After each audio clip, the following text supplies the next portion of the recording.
Pak Susno. Ini di TV kan kita sudah nonton beberapa kali ya, ini debat Capres-Cawapres nih ya. Kayaknya makin kesini makin banyak hal-hal yang saya nggak tahu apakah itu nanti jadi gimmick atau apalah gitu. Tapi pertama dulu yang saya mau tanya, yang paling disinggung dari awal, selalu saja ada yang menyinggung soal umur nih Pak. Umur Cawapres. ya, Kalau cawapres apa. umur itu sebenarnya nggak masalah ya. Apa yang dikatakan orang, wah zaman dulu, bahkan zaman perjuangan, orang umur 35 tahun bisa jabatan penting, Perdana Menteri, Sahrir apa siapa ya. Dan di negara lain, El Salvador juga umur 30 sekian tahun bisa jadi presiden. Umur tidak dipersoalkan orang. Yang orang persoalankan itu adalah prosesnya. Proses merubah dari 40 menjadi di bawah 40. Nggak boleh Pak. Boleh-boleh saja, tetapi prosesnya itu kental sekali KKN-nya ditujukan kepada orang tertentu. Nah kalau misalnya, udahlah, boleh di bawah 40 boleh gitu. Nah, kenapa nggak dibuat begitu saja sehingga orang kan tidak langsung mata memandang lah tertuju pada sini gitu. Tapi umum aja ya Pak, tidak ada persyaratan harus. Iya, umum saja. Begini tapi gitu iya, ya Pak. tapi jabatan ini dibelokkan. Kemudian yang lebih aneh lagi, kan ada keputusan MA sebelumnya itu kan, hari itu kan ada sekian putusan MA. Ditolak pada sampai yang ini kayak gitu. Jadi keanehan itulah yang orang membuat gusar, gitu. Gusar politik. Berarti sebenarnya soal umur sih nggak ada masalah ya Pak ya. Nggak ada masalah. Tuwek pun kayak saya ini, kalau misalnya nggak punya kemampuan apa-apa ya, buat apa? Saya ini kan udah tuwek ngekek gitu kan. Kadang-kadang yang umur 30-40 bagus, hanya yang dipersoalkan orang itu adalah merubah dari 40 ke 30 itu kok seolah-olah ditujukan pada si A saja gitu. Kebetulan yang memutusnya kan mamangnya gitu. Mamang ya, bahasa Palembang tuh, bahasa Sunda itu mamang ya. Apa itu paman ya? Pak Le. Nah gini Pak, ini dari 3 paslon ini Pak, kan ada satu yang terang-terangan menyatakan pokoknya kami mau segalanya berubah. Yang satunya bilang ini mau melanjutkan. Yang satunya tidak jelas. Nah, ini ya kan biasa, kampanye itu kan selalu cari kan yang menarik. Satunya jelas, kalau 01 kan jelas berubah pokoknya. Dia mau merubah, yang dipandang tidak baik pokoknya dirubah semua. Nah ini sikapnya jelas. Yang satu lagi kami lanjutkan. Jadi jelas juga. Yang satu kita nggak gitu tahu gitu.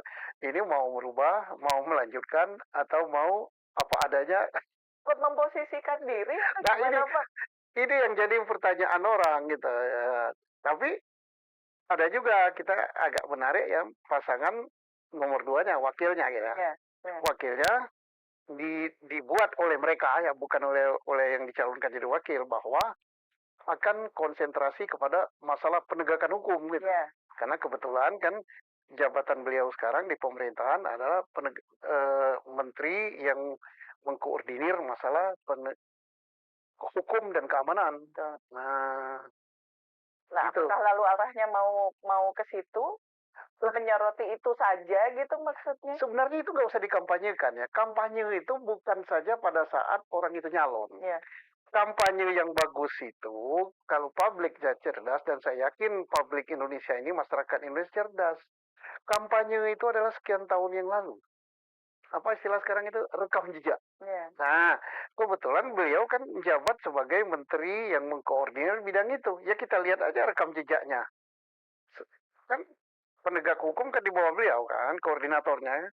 Siapa saja itu? Kepolisian, Kejaksaan, PPATK, terus Kementerian Kumham, terus apa namanya, masih banyak lagi ya, PPATK ya, badan-badan penegak hukum itu di bawah koordinir beliau. Nah kita lihat kasus-kasusnya yang diangkatnya, misalnya kasus yang paling menonjol itu 349 triliun di Kementerian Kumham.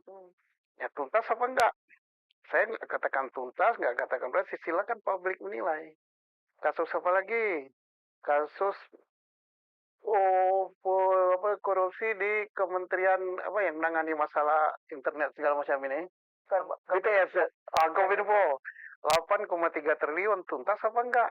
Kan ada yang membalikkan uang 27 miliar kan lewat pengacaranya. Sampai sekarang nggak diproses. Siapa yang balikkan itu? Kenapa dia nggak ditangkap? Orang kalau korupsi membalikkan duit itu bukan berarti korupsinya hilang, enak bener. Korupsi ketahuan balikkan duitnya enggak. Nah, masyarakat menunggu-nunggu gitu kan. Terus masalah yang dicari lagi ada kasus siapa itu? Ada siapa dulu kasus partai juga Harun Masiku ya. Harun Masiku ya. Nah, kemana orangnya? Ketemu tuh Pak. Nah, jadi kalau mau menegakkan hukum kenapa harus nunggu setelah jadi presiden atau jadi wakil presiden? Nah, itu menarik dari debat kemarin ya Pak. Jadi ini maaf ya Pak, tanpa bermaksud menunjuk kepada seseorang, tapi kita tahu lah ya gitu. Beliau itu seperti curhat bahwa kan ini bidangnya beliau, kenapa kok tiba-tiba di sini beliau merasa kayak tidak sanggup menyelesaikan tugasnya atau melaksanakan pekerjaan. Ya lah, silakan masyarakat menilai. Sudah dikasih kekuasaan apa, termasuk misalnya ada yang katakan akan mundur. Nah, kalau akan mundur bisa dinyatakan langsung misalnya mundur gitu. Nah, itu akan baik sekali. Baik yang sedang calon presiden, calon wakil presiden, apapun jabatan publik yang diemban dia. Misalnya menteri, kan ada dua ini di antara presiden wapres ini yang jabat Menko kan. Ya udah mundur saja. Nah, saya mundur karena apa? Takut saya nanti menyalahgunakan fasilitas negara. Tidak perlu dikasih embel-embel saya memberi contoh yang lain. Nggak memberi contoh yang lain, belum beri contoh. Sebetulnya mundur dari jabatan itu nggak harus kan Pak? Ya walaupun nggak harus, tapi kan nanti kan APE gitu kalau bahasa Jawanya kan bagusnya. Publik itu kan menilai. Nah, karena akan sangat sulit memisahkan apakah dia ini sebagai pejabat publik, apakah dia ini sebagai calon presiden atau wakil presiden. Ya memang sebaiknya mundur gitu kan, sebaiknya. Walaupun tidak harus. Misalnya ada yang wali kota, ya udah mundur aja lah. Nah, kalau tidak mundur nanti orang akan kesannya, wah ini haus jabatan, takut nggak terpilih jadi presiden atau wapres, masih ada jabatan menteri gitu. Sisi sebelumnya dulu ya lah, mundur aja lah. Nah, jauh lebih bagus. Saya sebagai warga negara loh, berhak menyatakan mundur aja lah. Karena republik ini milik saya juga, berhak saya meminta begitu, menghimbau ya. Walaupun saya pakai baju partai ya. Nah, saya mau tanya juga nih, kenapa nih Pak tiba-tiba bukan tiba-tiba sih Bapak sudah baju partai. Sudah baju partai lah, tapi kok yang ini Pak? Ya saya nyalek gitu. Nyalek saya katakan semua partai bagus. Karena semua berideologi Pancasila ya. Tetapi di antara yang bagus itu menurut saya paling bagus yang ini. Dan publik nggak boleh protes sama saya dong. Menurut saya. Ada gambar binatang hewan apa Pak itu? Kumbang. Ini madu. Nah, madu dalam Al-Quran itu itu memberikan yang baik-baik, yang manis-manis. Kalau madu itu bisa menyembuhkan luka, bisa menyembuhkan segala penyakit, termasuk penyakit negara dan bangsa bisa disembuhkan oleh madu ini. Ya sekaligus kampanye, siapa tahu banyak yang cobloslah madu. Lebih bagus lagi kalau dicoblos nama saya gitu. Bapak dapil 2 Sumatera Selatan. Sumatera Selatan nomor 2. Boleh kampanye, sekarang masanya kampanye kok. Berarti ini Bapak sudah keliling-keliling ke dapil Bapak dong? Baru sedikit sekali gitu. Baru sedikit sekali karena keliling itu pertama ya harus ada biaya. Kedua harus ada yang dikelilingi. Nanti keliling nggak ada biaya, ya gimana mau keliling? Kedua harus ada yang dikelilingi. Kalau kelilingannya muter gitu ngapain gitu. Tapi kalau ada yang ngundang, ayo ke sini. Nanti kita ngobrol, ya saya datangi. Kalau pas waktunya tepat gitu. Jadi sebetulnya apa kalau kita sekarang ini ya fokus Bapak ya Pak ya. Apa sih Pak yang bikin Bapak kok kalau kata orang-orang nih Pak Susno turun gunung nih. Apa sih Pak? Ya memang saya dari Gunung Dempo. Sejak pensiun saya akan jadi petani. jadi petani dan saya itu selalu mengkritisi masalah penegakan hukum. Masalah Sambo saya kritisi. Masalah apa namanya tentang apa itu bakor apa itu yang itu namanya tentara yang korupsi yang disebut sama KPK itu. Basarnas ya. Basarnas ya, Nah, ya. saya kritisi Ya. masalah 3 sekian triliun saya kritisi, masalah apa namanya apa itu Panji Gumilang saya Ya, kritisi, ya. masalah Jessica saya kritisi, semua terkait dengan penegakan hukum yang menurut saya itu nggak benar, termasuk masalah pertambangan saya kritisi. Nah kenapa? Saya tidak hati ini kalau melihat sesuatu yang tidak adil, melihat sesuatu yang tidak benar, saya kritisi. Nah kalau orang katakan, "Loh Pak Susno kenapa baru sekarang?" Berarti dia selama ini tidur kelamaan. Karena apa? Saya mengkritisi masalah-masalah ketidakadilan itu bukan setelah saya pensiun. Justru saya kritis itu pada saat saya aktif. Ya. Bintang 3 di sini. 6 ya. 3 di kiri, 3 di kanan. Banyak, Pak. Iya, dan saya jabat Kabarizkrim. Saya Ya. kritisi. Saya takut. Oh, akibatnya apa? Ya saya dicopot. Ya. Dan tidak hanya dicopot aja kan, dipenjarakan kan. Terlalu keras bersuara. Iya, bukan terlalu keras. Karena saya nggak senang sama hal-hal yang nggak adil. Ya akhirnya saya entah mau dikatakan direkayasakan perkara, entah apa, terserahlah publik yang menilai, saya nggak membela diri. Tapi melihat ketidakadilan, saya tidak senang. Nah, terus di luar, saya kan pakai podcast, kemudian bersuara di media, televisi, dan sebagainya, ternyata tidak cukup gitu ya. Nah, sekarang kalau saya mau jadi pejabat nggak mungkin lagi udah pensiun kan. Oke, saya bersuara nanti. Kalau terpilih di Senayan, kalau rakyat milih, ya terpilih apa enggak saya nggak tahu. Katanya kalau mau nyalek itu harus cari suara ya. Oh iya, cari suara pasti Pak. Cuman caranya mencari suara kan itu yang diharapkan oleh para, apa sih istilahnya, konstituen ya. Wah, jadi begini, saya kan masuk jadi caleg itu ngeri-ngeri sedap, takut-takut juga. Begitu saya nyalek, saya tanya yang lain. Oh, kalau DPR kabupaten habis sekian miliar katanya. Iya tuh Pak. Kan ada angka-angka. Pak. Kalau DPR provinsi sekian, kalau jadi mau nyalek DPR pusat sekian. Berarti Pak berapa nih sekarang? Ternyata yang saya bisa buktikan, kalau lewat partai di mana saya menjadi anggotanya, PKB, dan saya warga Nadlin ya, dari keluarga kami. Serupiah pun saya tidak diminta duit. Gratis ya. Kepada masyarakat, kepada konstituen yang akan memilih tergantung kita. Karena mereka nggak minta, tapi kalau kita ngasih, berarti kita yang mendidik tidak baik pada masyarakat. Dan saya alhamdulillah sampai detik ini tidak pernah dimintai oleh rakyat. Dan saya tidak pernah memberi.